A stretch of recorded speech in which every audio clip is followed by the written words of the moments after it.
अस्सलाम वालेकुम नाज़रीन, welcome to the show economy in focus. मैं हूं आपकी मेज़बान नताशा। नाज़रीन, सबसे पहले पाकिस्तान स्टॉक एक्सचेंज के नंबर्स के हवाले से बात करेंगे। आज वीक का चौथा दिन है, यानी कि सेकंड लास्ट ट्रेडिंग सेशन, और यहां पर 1000 अबव पॉइंट्स का डिक्लाइन देखा गया है। ये थोड़ा सा एक वॉलेटाइल वीक हम कह सकते हैं, एक मिक्स ट्रेंड कह सकते हैं कि इस वीक के अंदर विटनेस किया जा रहा है। मंडे के दिन हमने देखा था मार्केट एक नेगेटिव जोन में थी, ट्यूसडे को दोबारा रिकवरी हुई, वेंसडे भी ऑनवर्ड्स हमने देखा कि मार्केट में डिक्लाइनिंग नोट था, और आज के दिन भी मार्केट ने इसको फर्दर कंटिन्यू किया है। इट मीन्स कि मार्केट के नंबर्स जो हैं वो क्लोजर साइड पे 1,81,000 का साइकोलॉजिकल बैरियर हो चुका है। इट मीन्स कि अब जो कि ऐसा लग रहा है कि जो एनालिटिक्स मौजूद थे लास्ट वीक के अंदर, रेजिस्टेंस की बात की जा रही थी कि 1,80,500 साइकोलॉजिकल बैरियर रेजिस्टेंस है। लेकिन उसके बाद जब मार्केट ने इतनी ज़बरदस्त हम कह सकते हैं माइलस्टोन्स अचीव किए, न्यू हाइज किए, और ख़ासकर क्लोजर साइड पे भी एक अचीवमेंट्स की, तो उससे एक रुझान या एक परसेप्शन ऐसा बिल्डअप हो रहा था कि लग रहा था कि मार्केट में अब जो है वो तेज़ी का मोमेंटम कंटिन्यू रहेगा। लेकिन इसके बाद मार्केट ने कंसोलिडेट करके आगे भी बढ़ती हुई दिखाई दे रही थी। लेकिन अब जो एक इंटरनेशनली हम कह सकते हैं सर्कमस्टांसेस हैं, या जो एक जियोपॉलिटिकल सिचुएशन है, या वार के हवाले से चीज़ें हैं जो कि एक वार की तरफ खिंच रही हैं, तो उसको देखते हुए और थोड़ा सा ये मार्केट के सेंटिमेंट्स देखते हुए यही वाज़ेह तौर पे दिख रहा है कि अभी थोड़ा सा कॉशियस स्टैंस रखने की ज़रूरत है, और इन्वेस्टमेंट के हवाले से बाय ऑन डिप्स के ऑप्शंस को प्रिवेल किया जाएगा, बट एक कॉशियसनेस के साथ। तो ये एक स्टॉक एक्सचेंज की परफॉर्मेंस के हवाले से हमने आपको आउटलुक दिया, और साथ साथ जो हमारे एनालिस्ट मौजूद होंगे उनसे भी पूछेंगे, उनसे भी ये सवालात करेंगे कि आने वाले दिनों में मार्केट का जो एक हम कह सकते हैं रूटीन है, या जिस तरीके से फंडामेंटल स्ट्रॉन्ग मार्केट है, वो किस तरीके से अपने दोबारा हाइस पे अपने दोबारा नंबर्स को जनरेट करती है। Let's have a look on highlights.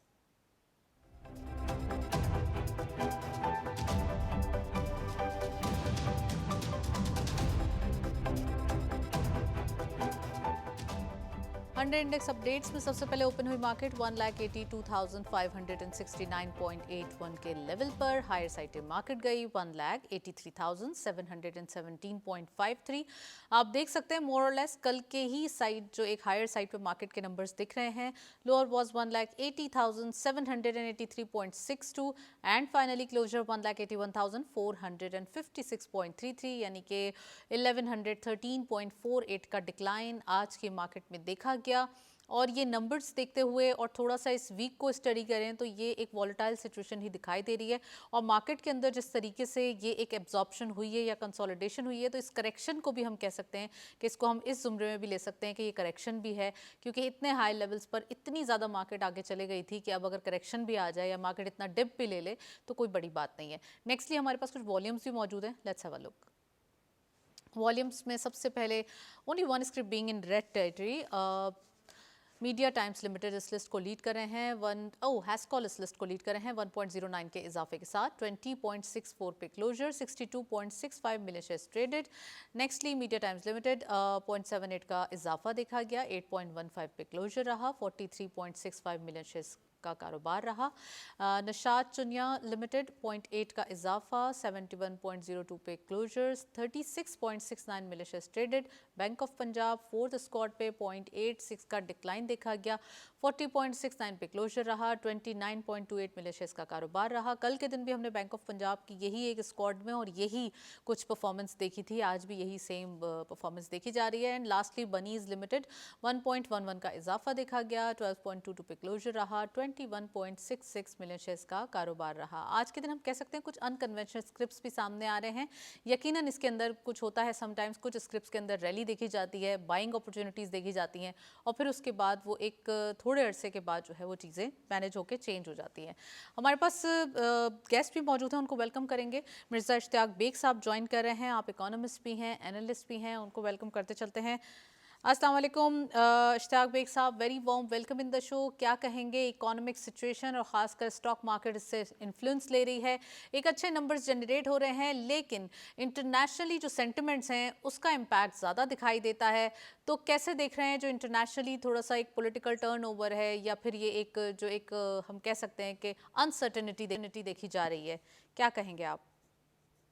देखिए, पूरे पाकिस्तान, पूरी दुनिया की जो स्टॉक मार्केट्स हैं उस वक्त बहुत अनसर्टेनिटी का शिकार हैं।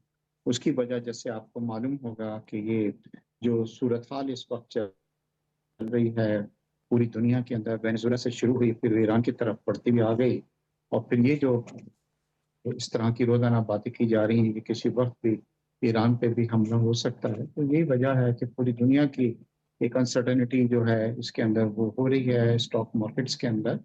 मगर पाकिस्तान में इसका इतना इम्पैक्ट नहीं आया है, चीज़ें काफ़ी कंट्रोल में हैं और जैसे आपने कहा है कि इतनी हाई पे जाने के बाद अब उसके अंदर थोड़ा-सा करेक्शन ज़रूर इस चीज़ के अंदर आया है।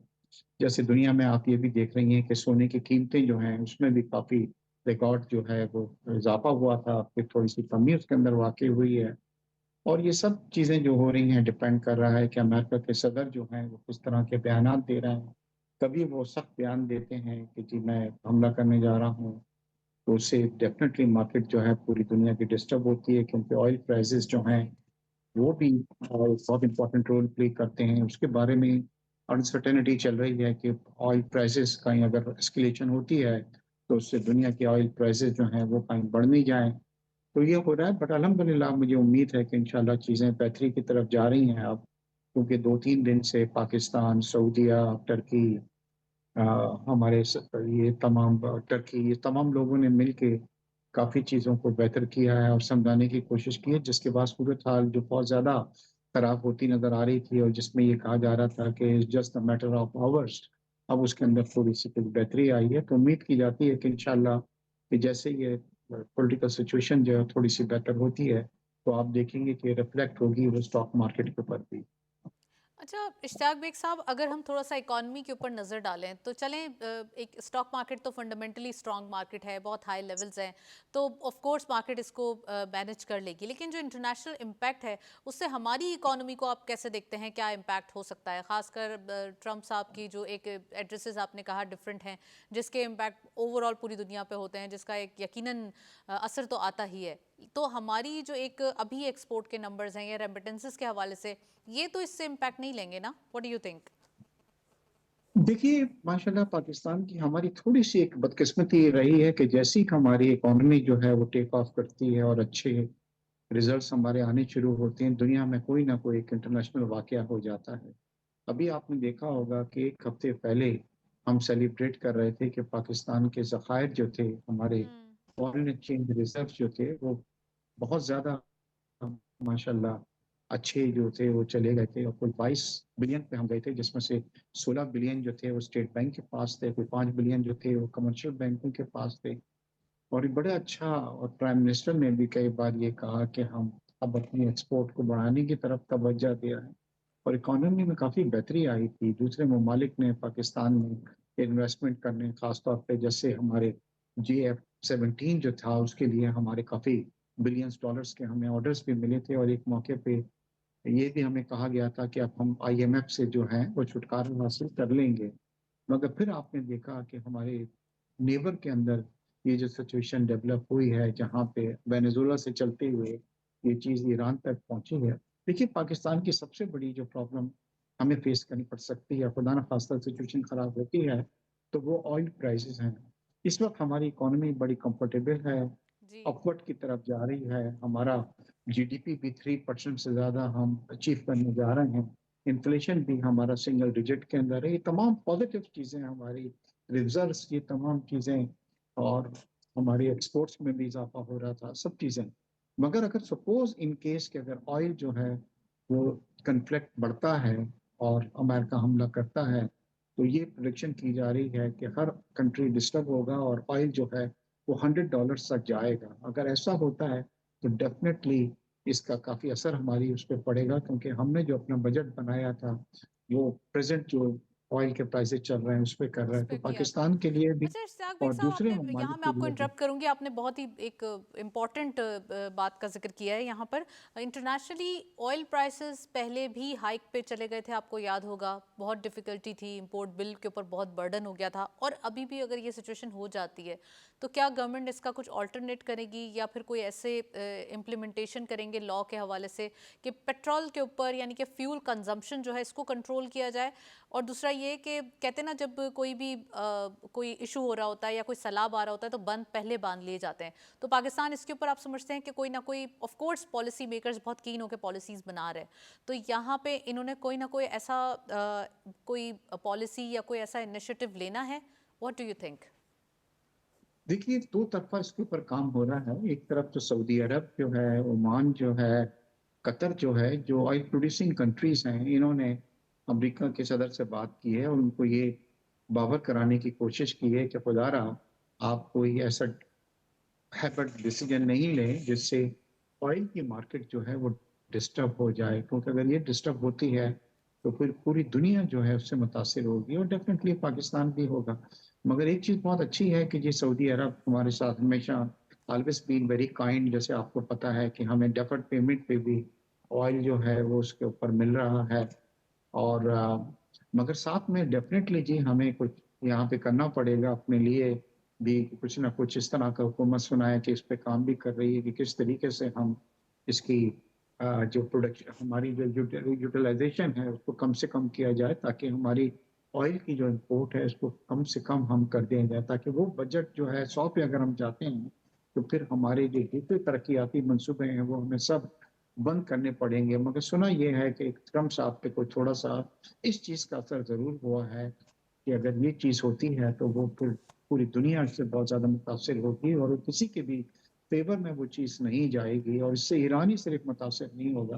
दूसरी चीज़ ये हो रही है कि ईरान से भी हमें कुछ स्मगल होके ऑयल हमारे पास आया करता था, 2-3 बिलियन डॉलर का, मगर अब अमेरिका ये सख्ती लगा रहा है, उसने भारत पे भी ये चीज़ लगाई है और दूसरी कंट्रीज़ पे भी लगाई है कि जो आदमी भी ट्रेड करेगा, चाहे वो लीगल हो, चाहे इल्लीगल हो, उसके ऊपर हुँ। 25% टैरिफ जो है और लगाए जाए। तो ये काफ़ी चीज़ें जो हैं हमारे, जैसे मैंने आपको कहा कि जहाँ हम एट ईज़ फ़ील करते हैं कि अब इकोनॉमी हमारी अच्छी तरफ जा रही है और आईएमएफ से हम निकल सकते हैं और फिर एकदम से सिचुएशन कीवर्ड सिचुएशन ऐसी हो जाती है जो हमारे हाथ में नहीं है। वो बट एग्जैक्टली स्टिल ये कोई नेचुरली चीज़ होती है। इट्स नॉट आवर फॉल्ट कि हम कहें कि पाकिस्तान ने ऐसी पॉलिसी बनाई। ये तो एक नेचुरली है और इससे पहले भी फ्लड आ चुका है, उसको भी अल्लाह पाक ने भेजा था, तो अब बिल्कुल चीज़ें आपने तो देखा मैनेज है। हो ही गई ना।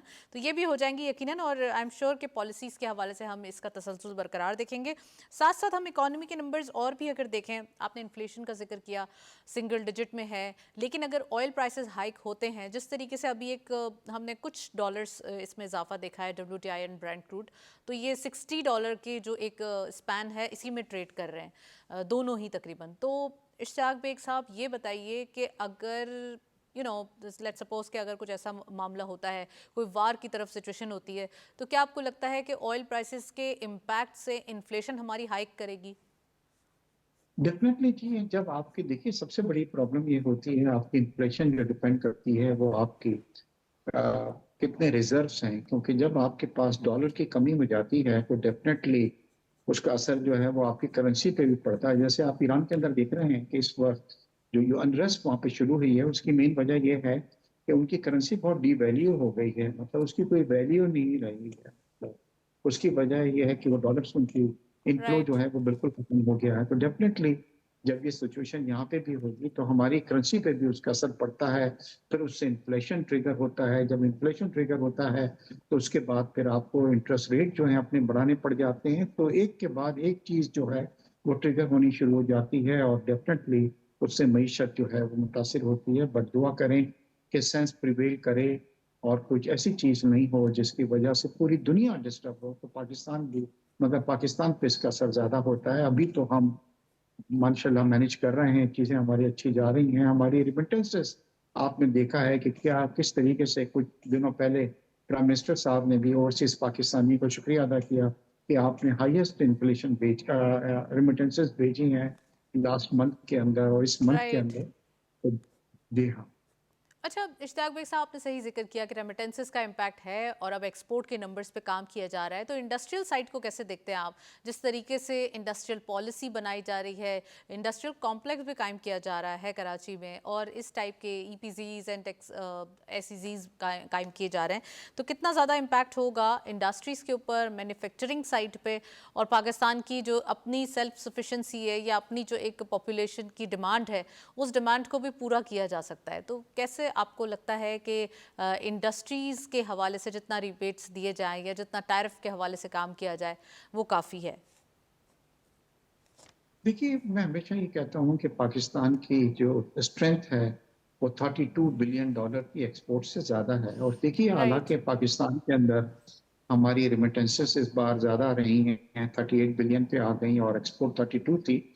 मगर हमें इस पे खुशी नहीं मनानी चाहिए, क्योंकि अगर हम अपनी एक्सपोर्ट्स बढ़ाते हैं तो उसमें हमें जो लोगों को जॉब भी क्रिएट हम उसका करते हैं, जो बहुत ज़रूरी है, जबकि रेमिटेंसेस कोई जॉब क्रिएट नहीं करती हैं आपके लिए। तो हमारे लिए एक्सपोर्ट्स को इंक्रीज करना बहुत ज़रूरी है।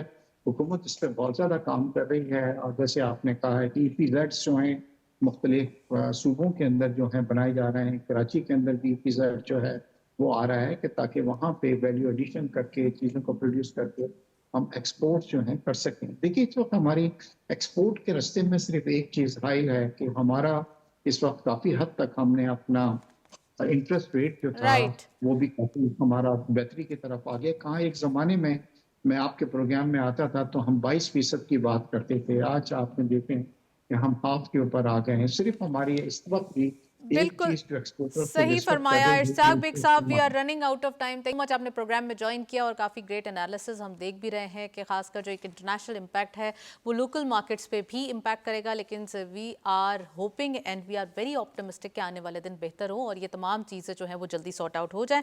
हमारे पास कुछ अपडेट्स मौजूद हैं कमोडिटीज़ के हवाले से, let's have a look.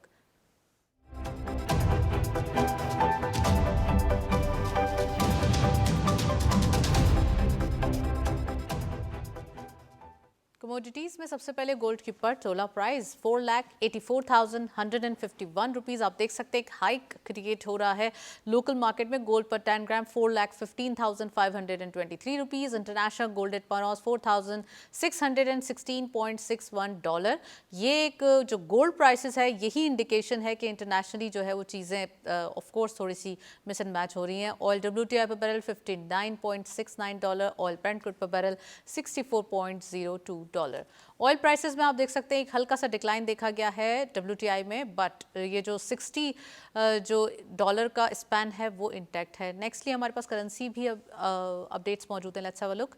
Euro सबसे पहले बाइंग रही 325.63 के लेवल पर, selling was 326.21। UK pound buying रही 375.72, selling was 376.39। US dollar buying रही 279.85, selling was 280.35 and lastly Chinese yuan buying रही 40.16, selling was 40.23। Nextly GCC currency updates में सबसे पहले सऊदी रियाल बाइंग रही 74.62 rupees, selling was 74.76। Nextly UAE dirham buying रही 76.21, selling was 76.35 को। कतरी रियाल बाइंग रही 76.84 rupees, selling was 76.98 and lastly Kuwaiti दिनार बाइंग रही 915.29 रुपीज़, सेलिंग वॉज 916.93। ये थे करेंसी अपडेट्स। एक ब्रेक की जानिब चलते हैं, साथ रहिए।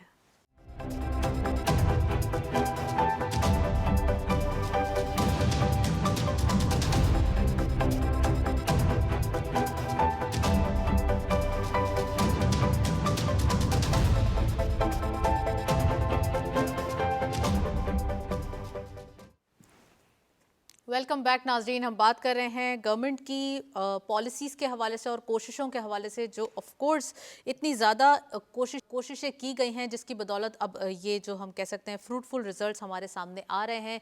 यानी कि जो इकोनॉमिक हम कह सकते हैं एक्टिविटीज़ हैं वो बेहतर हो रही हैं और साथ साथ डिजिटल अदायगियों के फ़रोग के लिए पाकिस्तान और वर्ल्ड लिबर्टी फाइनेंशियल की कंपनी में मुआहदा हुआ है। अब इसके हवाले से आज हम बात करेंगे कितना ज़्यादा अब जो एक डिजिटल पेमेंट्स हैं या हम वर्चुअल करेंसी के हवाले से बात करें तो ये सारी चीज़ें कितनी ज़्यादा इजी हो जाएंगी। तो ये गवर्नमेंट ने ये मज़ीद कोशिश की है और आइडिया ये है कि ट्रांसपेरेंसी हो जाए, ताकि डिजिटल वे में जब डिजिटल वॉलेट्स के हवाले से बात होती है तो ये सारी चीज़ें ट्रांसपेरेंसी को सपोर्ट करती हैं। तो आज हम ये डिस्कस करेंगे, साथ साथ पाकिस्तान की डिजिटल मीशत की ही बात करें हम और हम पेमेंट्स की भी बात करें हैं तो इसमें भी एक हिस्टोरिक मोमेंट है। इसमें भी एक इंटरनेशनली जब कंपनी के साथ प्राइम मिनिस्टर साहब की मुलाकात हुई है, गवर्नमेंट इसमें काम कर रही है, तो यकीनन ये तमाम चीज़ें जो है मिलकर एक नया एरा पाकिस्तान के अंदर शुरू होगा डिजिटल वे में। साथ साथ हम बात करें डाटा वॉलेट के हवाले से तो अमेरिकन कंपनी का पाकिस्तान में खुद मुख्तार AI क्लाउड शुरू करने का भी मंसूबा है और ये AI क्लाउड के हवाले से या इनोवेशन के हवाले से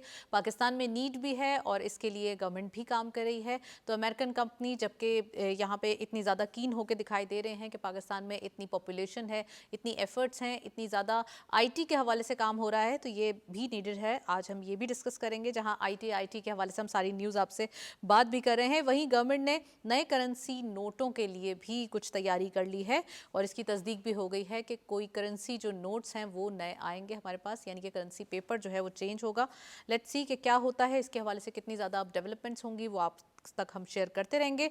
साथ साथ आपको कुछ अगर क्लाइमेटिक चेंजेस हैं या क्लाइमेटिक जो इनिशिएटिव्स हैं उसके हवाले से भी गवर्नमेंट पहले से प्लान्स कर रही है कि किस तरीके से क्लाइमेट चेंजेस को निपटने के लिए आगे स्टेप्स रिक्वायर्ड हैं वो भी ले रहे हैं। और मौसमियाती जो भी चेंजेस हैं उसके हसूल के लिए पाकिस्तान को 2035 तक कुछ अमाउंट दरकार होगा, वो तकरीबन है 566 बिलियन डॉलर्स हम कह सकते हैं। ये जो एक अमाउंट होगा वो सरमायाकारी इसके लिए दस्तयाब होगी, यकीनन इसके लिए भी नीडेड है ये भी, तो आज हम ये भी डिस्कस करेंगे। साथ साथ हम पाकिस्तान में डिजिटल सफ़र के हवाले से बात कर रहे हैं। अगेन आईटी की न्यूज़ आपसे शेयर करना ज़रूरी है। उर्दू चैट जीपीटी कल के नाम से जो है वो मुतारिफ करवाया जा रहा है, आज हम ये भी बात करेंगे। पाकिस्तान में ये एक अगेन जो डिजिटल वे है या आईटी का जो सेक्टर है इसके अंदर डेवलपमेंट हो रही है और इससे पाकिस्तानीज़ को भी फ़ायदा होगा। जहाँ चैट जीपीटी के इंग्लिश वर्जन देखते हैं, अब उर्दू में भी आपके साथ जो है वो ये एक मुतारिफ करवा रहे हैं। साथ साथ मेगा प्रोजेक्ट्स के हवाले से बताएं, टेक्नोलॉजी की मांग में इजाफा हो रहा है। 2025 में तकरीबन 5 लाख से ज़ायद पाकिस्तान सऊदी अरब मुंतकिल हुए हैं और वो भी आईटी के जो शोबे हैं इसी से वाबस्ता थे। और आपको पता है कि सऊदी अरब में न्योम सिटी का क़याम हो रहा है और इसमें बहुत ज़्यादा आईटी की जो एक हम कह सकते हैं सर्विसेज रिक्वायर्ड हैं और इसके लिए जो पाकिस्तानीज़ जो कि चाहते हैं कि अपना फ्यूचर भी बिल्डअप करें और वो कर भी रहे थे, तो लास्ट ईयर यानी कि 2025 के अंदर उन्होंने तकरीबन 5 लाख पाकिस्तानीज़ जो है वहाँ मुंतकिल हो चुके हैं। तो दिस इज़ द न्यूज़ जो आपके साथ देनी थी। इसके हवाले से हमारे पास एक रिपोर्ट है जो कि of course world liberty financial company के हवाले से भी है और पाकिस्तान में जो आईटी के अंदर मजीद काम हो रहा है। लेट्स हैव अ लुक, फिर वापस आते हैं, सेकंड सेगमेंट का आगाज़ करते हैं।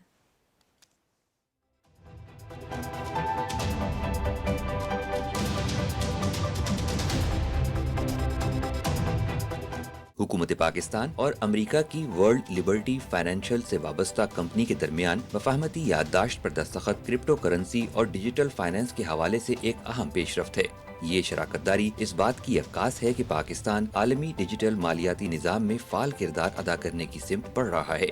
क्रिप्टो करेंसी और डिजिटल अदायगियों की सबसे बड़ी मुआशी अफादियत सरहद पार लेन देन में तेजी, शफाफियत और लागत में कमी है। वतन अजीज के लिए जहाँ तरसीलात ज़र्ब मईशत की रीढ़ की हड्डी समझी जाती हैं, ब्लॉकचेन और डिजिटल करेंसी पर मबनी निज़ाम में तरसीलात को सस्ता, महफूज और फौरी बना सकते हैं। इससे न सिर्फ गैर रस्मी चैलेंजेस की हौसला शिकनी होगी बल्कि ज़र मुबादला के ज़खायर पर भी मुस्बत असर पड़ेगा। क्रिप्टो करेंसी की अफादियत कैशलेस इकोनॉमी का फ़रोग़ है। नकद लेन देन में कमी से मईशत को दस्तावेजी बनाने, टैक्स नेट बढ़ाने और माली शफाफियत बेहतर बनाने में मदद मिलती है। वर्ल्ड लिबर्टी फाइनेंशियल के साथ शराकतदारी पाकिस्तान के लिए डिजिटल फाइनेंस, क्रिप्टो करेंसी और आलमी मालियाती निज़ाम से जुड़ने का एक स्ट्रेटेजिक मौका है। मौसर रेगुलेशन और मोहतात पॉलिसी साजी के साथ आगे बढ़ने से क्रिप्टो करेंसी पाकिस्तान की मईशत के लिए तरक्की, सरमायाकारी और माली शमूलियत का अहम जरिया बन सकती है। जी, रिपोर्ट आपने देखी, इन तमाम चीज़ों पर बात करेंगे। We have a guest in Lahore studios, हमारे साथ मौजूद हैं जवाद रिजवी साहब। आप एनालिस्ट भी हैं, एक्सपर्ट भी हैं, उनको वेलकम करते चलते हैं। अस्सलाम वालेकुम जवाद साहब, very warm welcome in the show. क्या कहेंगे, वर्ल्ड लिबर्टी फाइनेंशियल जो कि पाकिस्तान के साथ अब एक एग्रीमेंट्स करती हुई दिखाई दे रही हैं, प्राइम मिनिस्टर साहब से भी मुलाकातें हुई, फाइनेंस मिनिस्टर साहब से भी मुलाकातें हुई। आइडिया ये है कि जो हमारा एक हम कह सकते हैं आईटी सेक्टर है या डिजिटल पेमेंट्स का सिस्टम है, वर्चुअल करेंसी है या डिफरेंट कॉइन्स हैं, इसके हवाले से काम हो और खासकर जो ब्लॉकचेन और माइनिंग जो करते हैं ना कॉइन्स के हवाले से, तो वो भी ये जो प्रोसीजर्स हैं वो तेज़ हो। क्या कहेंगे? ये जो वर्ल्ड लिबर्टी फाइनेंशियल का जो पाकिस्तान के साथ एग्रीमेंट है उसके अंदर एक बहुत इंपॉर्टेंट जो सेगमेंट है वो ये है कि हमने जो हमारे क्रिप्टो रेगुलेशन के ऊपर काम हो रहा है, जो गवर्नमेंट पाकिस्तान ने अब तक क्रिप्टो के लिए काम किया है, उस सारी एफर्ट्स को वर्ल्ड लिबर्टी फाइनेंशियल ने सराहा है। उसने कहा कि पाकिस्तान का जो रेगुलेशंस बन रही हैं, रिफॉर्म्स आ रही हैं, चीज़ें रूल्स एंड रेगुलेशन इवॉल्व कर रहे हैं क्रिप्टो के हवाले से, एक दुनिया के लिए संग मील होंगी। तो ये एक वो ऐसी स्टैम्प है जो आपके काम को पूरी दुनिया में एक प्लेटफॉर्म प्रोवाइड कर रही है कि पाकिस्तान एक क्रिप्टो के लिए ऐसे स्टेप्स के साथ काम कर रहा है जो दुनिया में उससे पहले नहीं हुए। और उसके साथ साथ जो वर्ल्ड लिबर्टी फाइनेंशियल है वो ये भी चाहता है कि पाकिस्तान की क्रिप्टो की जो इंटरनेशनल एक्सचेंजेस हैं या उसकी जो ट्रांजेक्शन्स हैं उसके प्लेटफॉर्म से हों और उसमें सेटलमेंट के इश्यूज आते हैं या रियल टाइम की प्रॉब्लम्स आती हैं, तो उसको भी वो एडजस्टमेंट करे, उसकी भी सेटलमेंट की जिम्मेदारी ले। जब आपकी क्रिप्टो करेंसी बनती है और उसकी जो एग्रीमेंट्स हैं या उसकी जो क्लियरेंस है ऐसी प्लेटफॉर्म लेता है, ऐसी कंपनी, ग्लोबल कंपनी लेती है जिसकी अपनी एक बहुत अच्छी फाइनेंशियल पोजीशन है, एक बहुत अच्छी क्रेडिबिलिटी है, तो उससे आपकी अपनी जो पाकिस्तानी क्रिप्टो करेंसी है उसकी भी जो क्रेडिबिलिटी है उसके साथ नेचुरली ग्रो करती है।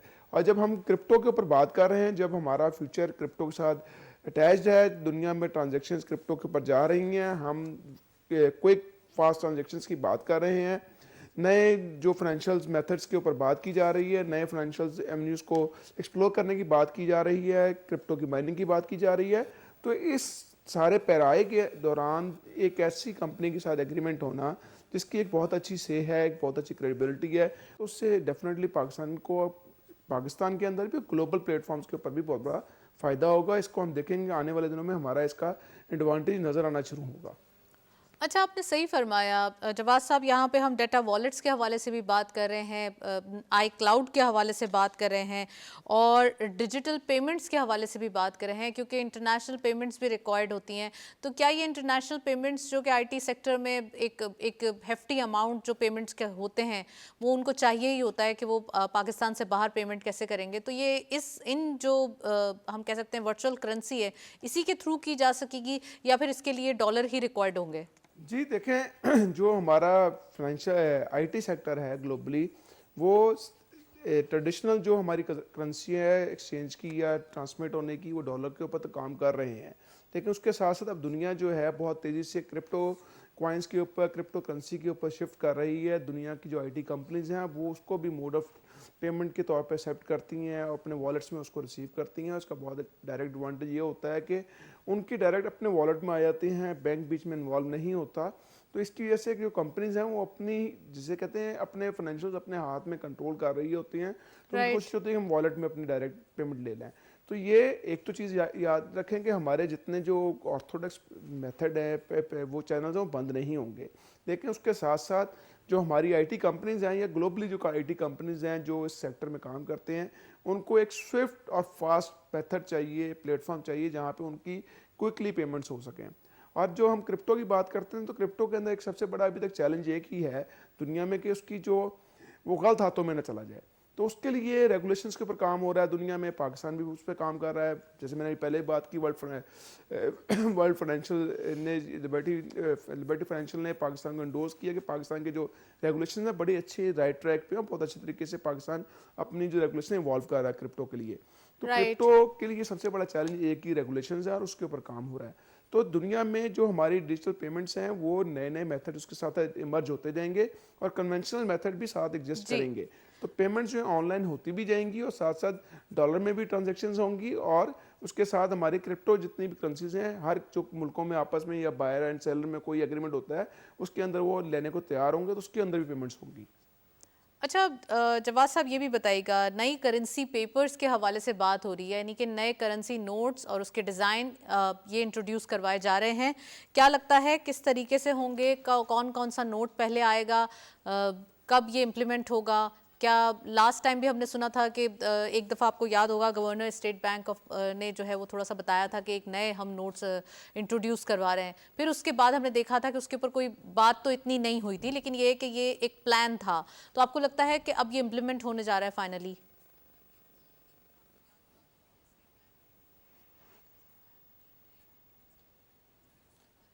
जी नताशा, देखें, जो नए करेंसी नोट की इंडक्शन होती है, पुराने करेंसी नोट्स का फेज आउट होना होता है, इसका एक पूरा मेथड है। जब नए करेंसी नोट की बात आई तो अब नए करेंसी नोट के डिज़ाइन के ऊपर काम शुरू हो गया था।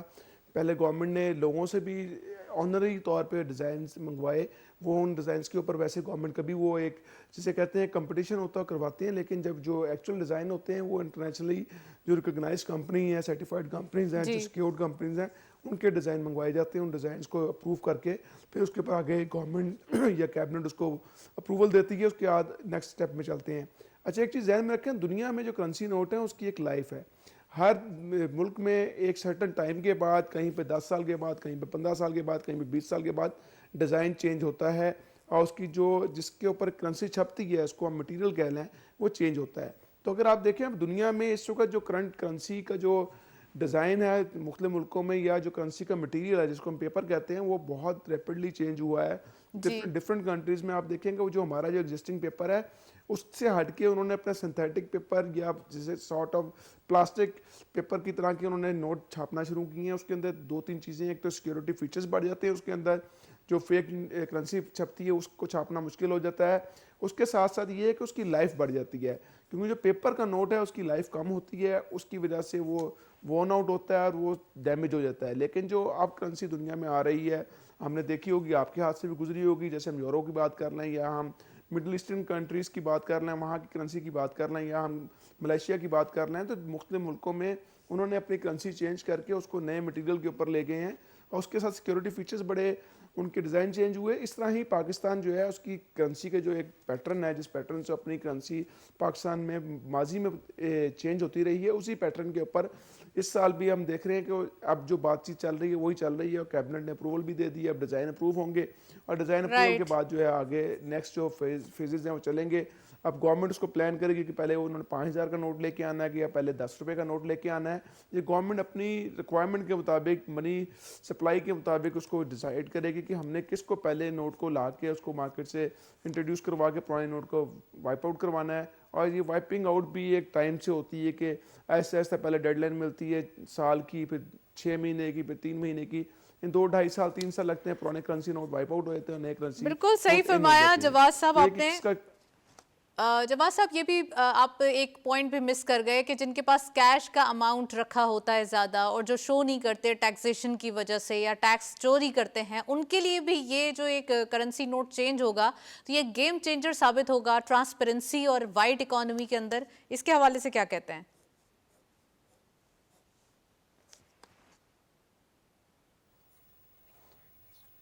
जी जी बिल्कुल। इसके अंदर अगर हम देखें दुनिया में कई जगह पे कामयाब रहा है मॉडल, और हमारे हमसाया मुल्क ने भी ये काम किया था। लेकिन इसमें बात वही आती है कि हमारी जब वाइट मनी, जब अगर गवर्नमेंट टाइम देती है, फॉर एग्जांपल 6 महीने, साल, जो मनी वाइटनिंग वाला है, उसको ब्लैक मनी को रोकने का जो कॉन्सेप्ट है, उसमें बहुत टाइट डेडलाइन होती हैं।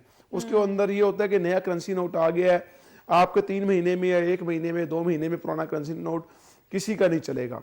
तो वो एक प्रेशर होता है जिसके अंदर फिर ये जो ब्लैक मनी वाले लोग होते हैं वो इमीडिएटली रश करते हैं और वो अपनी डिक्लेरेशन करते हैं और गवर्नमेंट के टैक्स सिस्टम में आते हैं।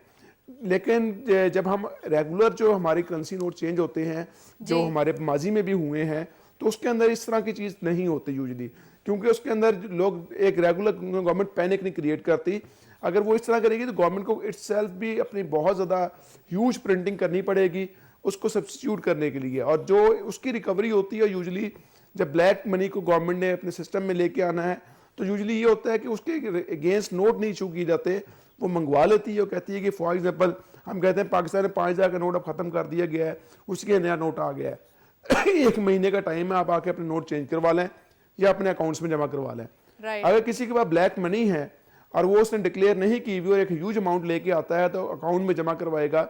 डेफिनेटली जब अकाउंट में जमा करवाएगा तो डॉक्यूमेंट हो जाएगी। तो जब डॉक्यूमेंट होगा तो नेचुरली उसके ऊपर टैक्स रेडार में आएगा, पूछा जाएगा कि आपका सोर्स ऑफ इनकम क्या है, आपने कहाँ से पैसे लिए, कैसे आए, और उसमें अपने डॉक्यूमेंट करना पड़ेगा।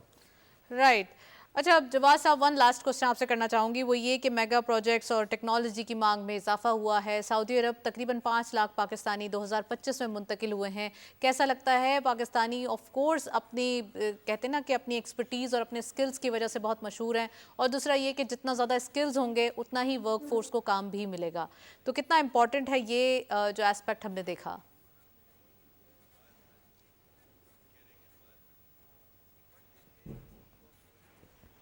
जी ये देखें, जो सऊदी अरब वाला एक बड़ा संग मील है, 500,000 आपने लोग जो गए हैं पाकिस्तान से, मेनली आईटी सेक्टर के लिए गए हैं या स्किल्ड गए हैं, और ये बहुत अच्छा है पाकिस्तान के लिए कि पाकिस्तान का रेवेन्यू जनरेशन यहाँ से बढ़ेगा।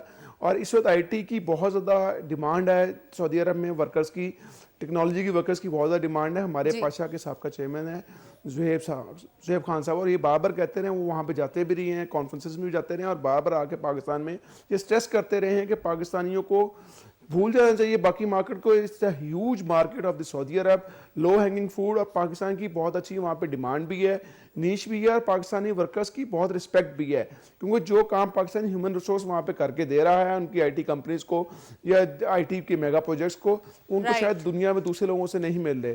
तो ये एक एडवांटेज पाकिस्तान को हासिल है, पाकिस्तान को इसको फर्दर एक्सप्लोर करना चाहिए।